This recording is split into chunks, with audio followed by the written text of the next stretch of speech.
చనిపోయి 7 ఏళ్లు కావస్తున్నా pop singer Michael Jackson వ్యక్తిగత జీవితానికి సంబంధించిన వివాదాల వేడి ఇంకా చల్లారడం లేదు. తాజాగా మరో సంచలన విషయం వెలుగులోకి వచ్చింది.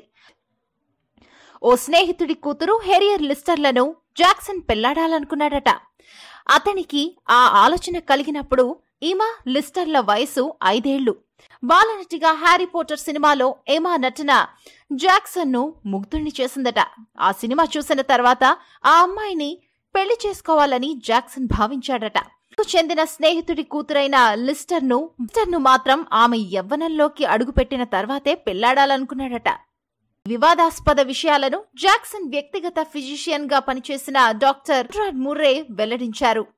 హత్యలో దోషిగా 4 ఏళ్లు జైలు జీవితం పూర్తి చేసుకున్న డాక్టర్ ముర్రే తాజాగా this is it laying bare grim అనే పుస్తకాన్ని రాశారు. అందులో జాక్సన్ వ్యక్తిగత జీవితానికి సంబంధించిన ఎన్నో అంశాలను వెల్లడించారు. స్వయంగా జాక్సనే ఎప్పటికైనా ఈ విషయాలను ప్రపంచానికి చెప్పు అని తనతో అన్నట్లు ముర్రే పేర్కొన్నారు.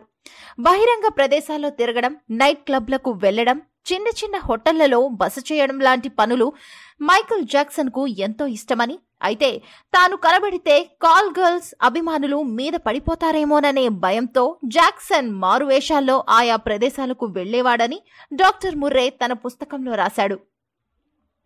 జాక్సన్ చాలాసార్లు తాను సౌదీ అరేబియా నుంచి వచ్చిన వాడినని, అరేబియా యాసలో మాట్లాడుతూ జనాన్ని బోల్తా కొట్టించేవాడని, కొన్నిసార్లు పైజామా అంటే సౌదీ అరేబియా సంప్రదాయ దుస్తులు ధరించేవాడని డాక్టర్ ముర్రే తెలిపారు. ఇంకా విడుదల కాని ముర్రే పుస్తకంలో ఎన్ని విషయాలు బయటకొస్తాయో వేచి చూడాలి. Do subscribe to News Remix for more updates. మరిన్ని అప్డేట్స్ కోసం న్యూస్ రీమిక్స్ ని సబ్స్క్రైబ్ చేయండి.